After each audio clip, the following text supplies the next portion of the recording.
स्वागत है आपका हमारे YouTube चैनल व्हाट इज में एक बार फिर से। आज के इस वीडियो में हम लोग डिस्कस करने वाले हैं बैंक रिसिप्ट के बारे में कि आखिरकार होता क्या है, बैंकों के द्वारा बैंक रिसिप्ट क्यों दिया जाता है, इसके फ़ायदे क्या क्या हैं और इससे जुड़ी सारी तमाम जानकारियाँ, इन सभी टॉपिक्स के बारे में हम लोग डिस्कस करने वाले हैं इस वीडियो में।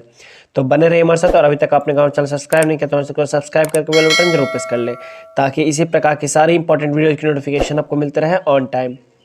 सबसे पहली बात तो ये कि बैंक रिसिप्ट होती क्या है। तो अब bank receipt contains detail information about a financial transaction conducted at a bank.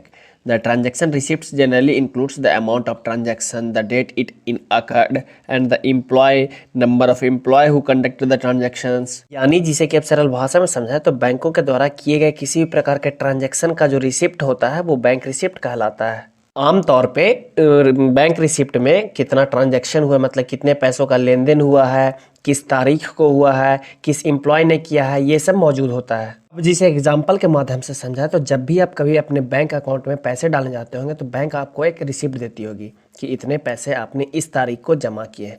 वही रिसिप्ट जो है वो बैंक रिसिप्ट कहलाता है। इसके अलावा आपने गौर किया होगा कि एक रिसिप्ट बैंक आपको देती है और एक रिसिप्ट खुद रखती है, ताकि किसी भी प्रकार का बाद में अगर कोई ट्रांजैक्शन से रिलेटेड डिस्प्यूट हो, झमेला हो, तो उससे बचा जा सके।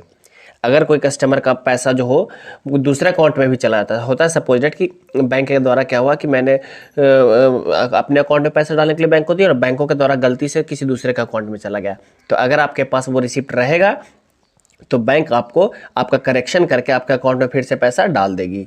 अगर आपके साथ भी कभी ऐसा हुआ है कि आपने अपने पैसे बैंक अकाउंट में डाले पर आपके अकाउंट में आए नहीं, दूसरे के अकाउंट में चले गए, तो आप हमें कमेंट बॉक्स में ज़रूर बताएं और ये भी बताएं कि कितना का ट्रांजैक्शन ऐसे फंसा है आपका। बैंकों के द्वारा आमतौर पे पैसे डालने और निकालने के लिए रिसिप्ट दिए जाते हैं, परंतु इसके अलावा loan payments, credit card payments, ये सब पेमेंट्स के भी रिसिप्ट जो है बैंक आपको देती है, जिसे कि भी बैंक रिसिप्ट बोलते हैं। यानी पूरे टॉपिक का अगर कंक्लूजन पे आया तो अब बैंकों के द्वारा किसी भी प्रकार के किए गए ट्रांजैक्शन, चाहे वो लेन हो, चाहे वो देन हो, चाहे वो लोन पेमेंट हो, क्रेडिट कार्ड पेमेंट हो, डेबिट कार्ड पेमेंट हो, किसी भी प्रकार के पेमेंट का ट्रांजैक्शन का जो रिसिप्ट होगा वो बैंक रिसिप्ट कहलाएगा। आपने ये गौर किया होगा कि जब भी कभी आप अपने बैंक अकाउंट में पैसे डालने जाते हैं तो जो डिपॉजिट स्लिप होता है जिसमें कि अपने पैसे भर के बैंक में जमा करने होते हैं, उसमें कभी भी आपका अकाउंट नंबर नहीं लिखा होता है। वो इसलिए नहीं लिखा होता है क्योंकि आपकी प्राइवेसी को मेंटेन किया जाता है।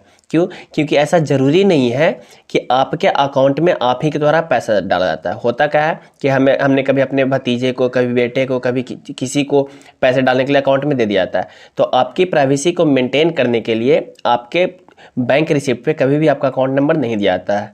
अगर आपको ये वीडियो अच्छा लग रहा हो और हेल्पफुल लग रहा हो तो आपसे रिक्वेस्ट है कि वीडियो को 2 सेकंड पॉज करके लाइक जरूर कर दें, क्योंकि होता है कि आपको वीडियो अच्छा भी लगा, हेल्पफुल भी लगा, आपने पूरा देखा भी, पर आप बाद में उसे लाइक करना भूल जाते हो, तो आपसे रिक्वेस्ट है कि वीडियो को पॉज करके लाइक जरूर कर दें। इसके अलावा आपने गौर किया ही होगा कि आपके बैंक रिसिप्ट पे यानी ट्रांजैक्शन के रिसिप्ट पे आपका बैलेंस भी शो नहीं करता है।